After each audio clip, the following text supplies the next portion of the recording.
This video short is about coding in the GBVIMS. Codes in the GBVIMS are used to protect client and staff safety and confidentiality. This video will cover the codes used in the GBVIMS and the GBVIMS Plus. Those will be the organization code, the staff code, the incident ID, and then we'll look at the survivor code. First, let's take a look at the organization code. The GBVIMS Interagency Coordinator will assign organizations using the GBVIMS or the GBVIMS Plus in their context with an organization code. Normally, this is a randomly allocated one-letter code. In our example, ActionAid has been given the organization code of B, and the organization Women Against Violence has been given the organization code of T.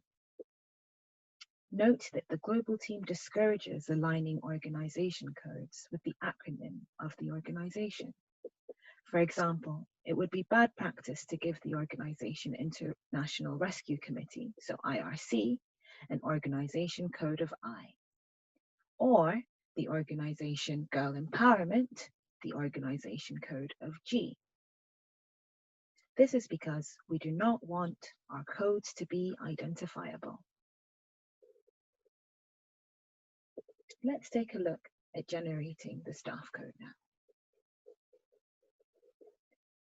The staff code is assigned to each caseworker, health worker, or other staff using the GBVIMS or the GBVIMS Plus in dealing with clients to protect them from being directly linked to a specific case.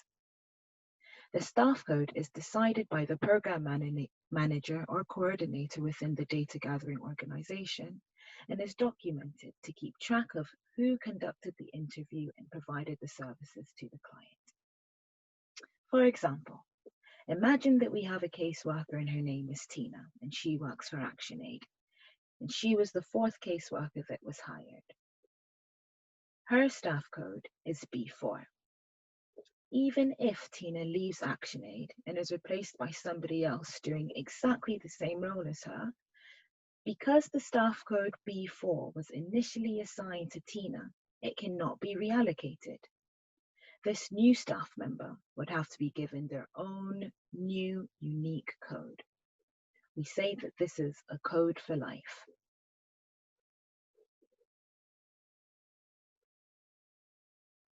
The third types of codes used in the GBVIMS or the GBVIMS Plus is the incident ID.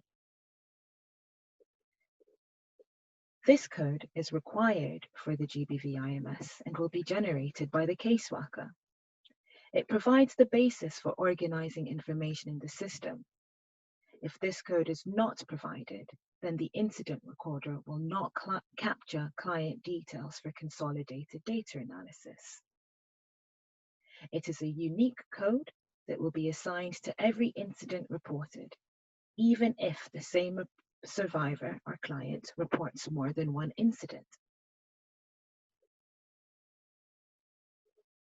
Therefore, each new incident reported will mean that a new intake form, if using the legacy GBVIMS, or you would link a new incident to that case if you were using the GBVIMS Plus. And each new incident that's linked or a new intake form that is documented means that you would have to have a new incident ID. That means that there can never and should never be two of the same incident IDs.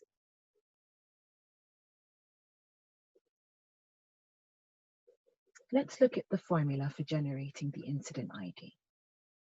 So we take the organization code, and then we look at the site code, and then we look at the staff code, and then we add the incident number in a 3-digit format.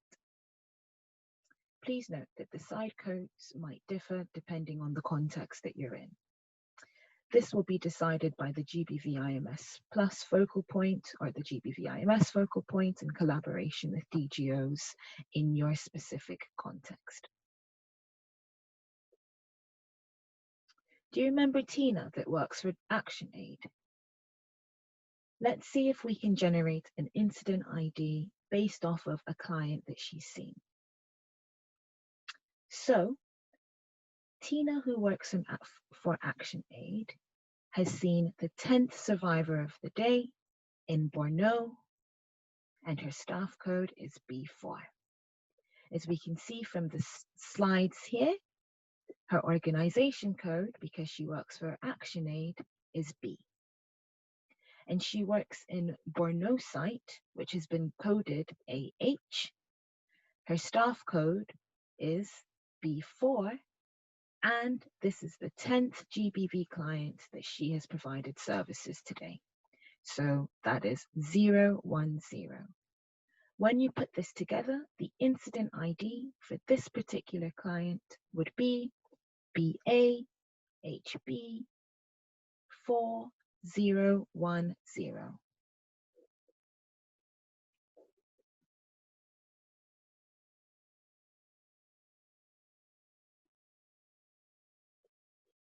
Finally, let's look at the survivor code.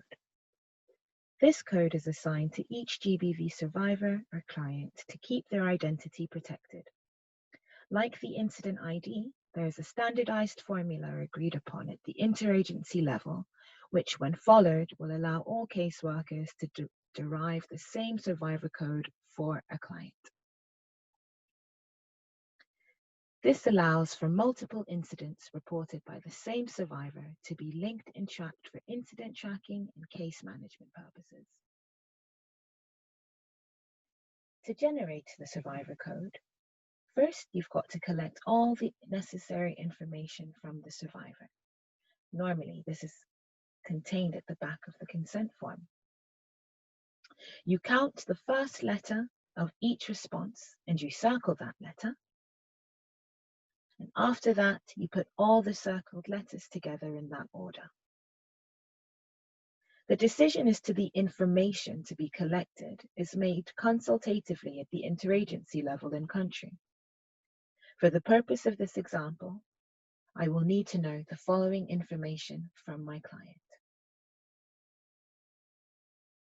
The mother's first name, their rank of birth amongst siblings with the same mother and the same father, the place of birth of that client at the level of the state, and the year of birth of that survivor, and I'll be collecting the last 2 digits. Note that any unknown information will be replaced by an X. Also, punctuation does not count, only numbers and letters. Let's work through the following example together.